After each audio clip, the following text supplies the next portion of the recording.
Hello officers of Phoenix, this is WhaleMilker 3000 and I'm going to be showing you guys what I run for the Rise of the Empire Baraka mission to unlock Zeffo. So the Zeffo mission is very much a tricky thing to get through, and it requires specific strategy and specific modding. And I will show you the mods that I use for the event and just kind of like my approach to doing all of this kind of stuff. So I actually don't have it here. I actually have it in my not here in my mod layout. So let's go into my loadouts here, and I will just walk you through what I do. For Cere Junda, this is the set I run on her. The main idea is that we want to be as tanky as we possibly can with a decent amount of speed, because normally 9 times out of 10 where I go wrong in the Zeffo mission is the Purge Troopers would just gun down Cere. Like, they just love going after her, and she'll die before she gets to use her big lightsaber nuke ability on one of the Purge Troopers. And you know, when Cal's just by himself, I don't have any Omicrons on Cal, so it kind of makes him just a sitting duck in most situations. But starting with these two, right? Like, they're just 13 speed, 14 speed, pretty decent, nothing too crazy. I run a defense set just because I'm of the opinion that, like, it doesn't matter how much of a health set and how much of a health pool that you have if the same 2 shots are going to kill you. But reducing damage is going to mean a lot more than having the ability to take more damage. So that's why I have this defense set here. Now, as I was saying, health kind of matters a lot, because Cere's special 1 grants protection up, and as we all know, protection up is based on max health, so that's why we kind of want to fill her with as much health as possible. I've opted for a very fast health arrow rather than a speed arrow, just because I think that extra layer of tankiness is rather useful.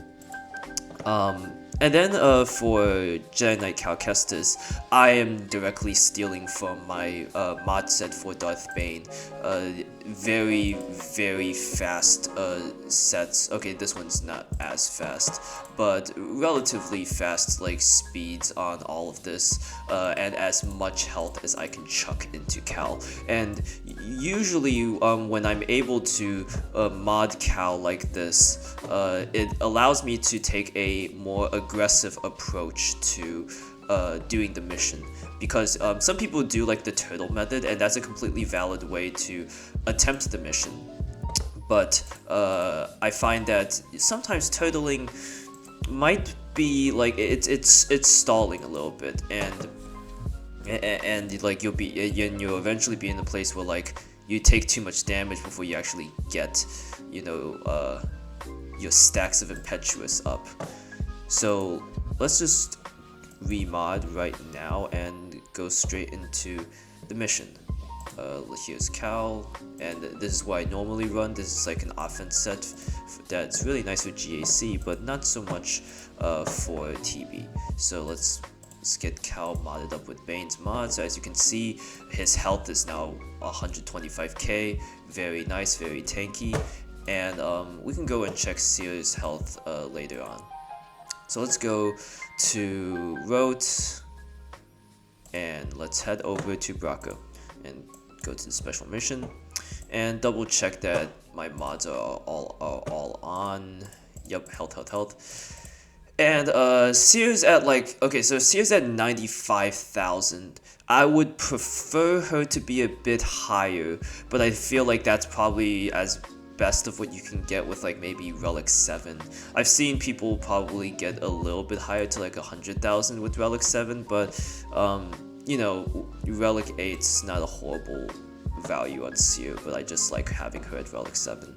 So all at requirements, remodded and then with all the Zetas, of course, because you really want to have just all the Zetas. Like, there's not any that I can say that you can really skip. except for maybe Cal's Whirlwind Slam where no, not this one. It's the Windmill Defense where you grant the other target Jedi a bonus turn. That's not really important for this mission, but everything else is important, and of course no Omicrons. So let's just go in and see how this goes.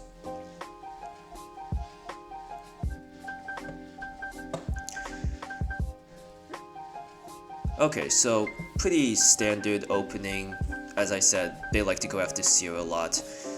Nothing you can really do there. So what I like to do is we're gonna pop, and we're just gonna land a cheeky little armor shred on this Purge Trooper right here. Unfortunately, no armor shred. That's fine. We'll just keep going, and we're gonna go bonk, pass it over to Cere. And now we have 20 stacks of Impetuous. Now, here you have two choices, right? If you were to go for the turtle method, you would go into Windmill Defense again, and you'd get 25 stacks of Impetuous, and you'd lose this. So like this is very important.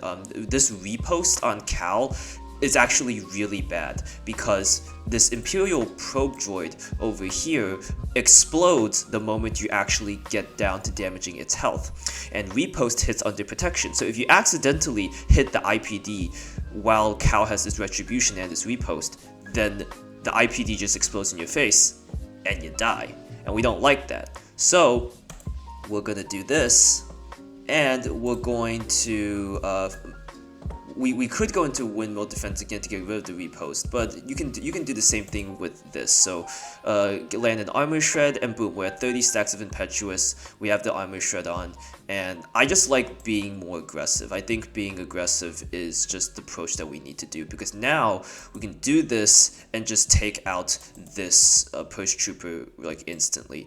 And see, like right now they're really going after Cere. I don't like that at all. So I really want to be just hyper aggressive. Like I'm just going to just go in, land as much armor shreds as I can,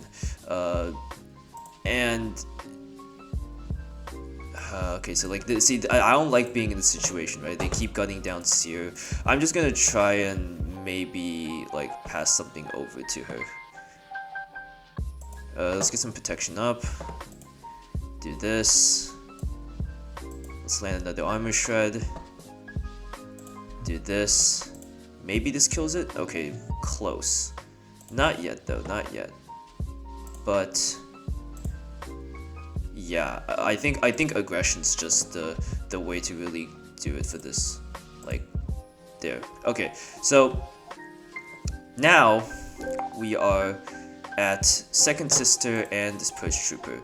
Cere, unfortunately, her ultimate ability doesn't carry between waves. So the part where it says like her lightsaber does more damage for every turn that an enemy has taken resets at 0 when you get to the second wave. So you're gonna have to wait a little bit. You're gonna have to stall a little bit just to make sure that it one-shots the Purge Trooper, or it gets as close to one-shotting the Purge Trooper as we can.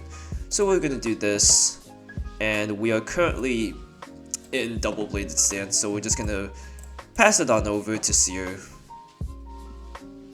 So Cere has this, the Determined Assault. It's still at a cooldown of 2, so we're gonna wait a little bit. We're just gonna tap this Purge Trooper here.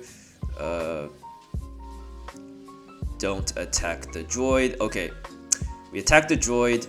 That's not great. Let's hope that the droid doesn't explode in our faces. Land the armor shred. Okay, Purge Trooper didn't kill us, and the droid didn't explode in our face. Okay. This is a little bit iffy, but we'll just swing it back here.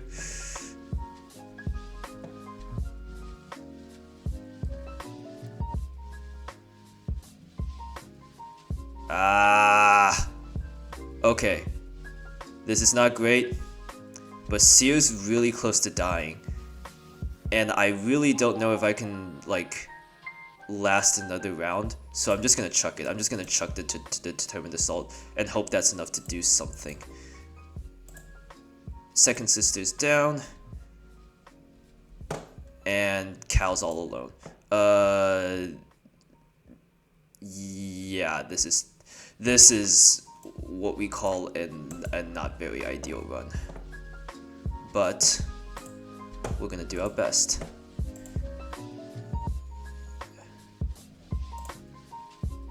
Okay, so we got the mission done. As you can see, this is probably like the worst case scenario. The worst case scenario in which Cere dies and Cal's on his own. But as you can see, it was probably the right call to have Cere launch the determined assault on the Purge Trooper so that Cal has an easier time dealing with the Purge Trooper after insta-killing his second sister. So what you should take away from this is that Zeffo is a very difficult mission. Like, this is not something that you could just go in, slap a couple buttons and you'll win. This has a lot of RNG involved in it. Even with good modding and stuff, it can go south really quickly if they just keep gunning down Cere. So I actually like this attempt just because it just highlights just like all the things that can go wrong and what you could probably do to kind of steer the fight back in your direction. I could have very well failed that mission. So don't be afraid that, like, you did exactly what I did and you failed as well. If you have Omicrons, this should be a lot easier. In fact, let's just swing by and just double check what kind of Omicrons would be very helpful. I think Cam's gonna upload a video of him attempting the mission with Omicrons just to give you an idea of like how much benefit they can add to your account. I think the best one to go for specifically this mission is the Whirlwind Slam, just because it just comes with so much benefits. Like, you have the 50% health and protection, and you give all allies protection up, so that kind of solves the issue of, like, Cere always getting targeted and stuff. And because you gain so much health and protection back, this could also warrant the argument that you don't need to mod Cal for as much health, and you could opt for a speed set. I think making Cal fast is also as good as making him healthy. Then let's see here. For 2 turns for each use of Whirlwind Slam since the last use of Windmill Defense, if Jedi Knight Calcasters didn't have configuration, all allies gain advantage, stun all enemies for 1 turn, inflict them with armor shred for the rest of the encounter. Okay, so the stun and the armor shred, very nice. Take less turns, take less damage from the opponent. That's really good. Way of the Galaxy, normally this is probably like the best Omicron for Cal if he were the leader, so this is good for like literally everywhere else in Rote but Zeffo. But yeah, with this you could just take like any random Jedi into a mission and just get stuff done. It's a very nice Omicron to have, but unfortunately not very helpful for our purposes here. Impetuous Assault, yeah, this is good. Like, this is basically just saying, like, after you've insta-killed them the first time, this is just like one of those big hits from like Darth Malgus, and you ignore protection, and all allies gain 300% of his base offense. Like, yeah, no, that just makes them just hit like a truck. So, also a good thing to have. But yeah, if you had to go with one, I'd take the Whirlwind Slam over anything else. But yeah, this is how I do the mission on Zeffo with just bare minimum requirements and no Omicrons and stuff with a decent amount of RNG. But I think this is possible. I think it's doable, and hopefully this video was helpful in your own attempts to attempt the Zeffo mission. And I will see you guys next time.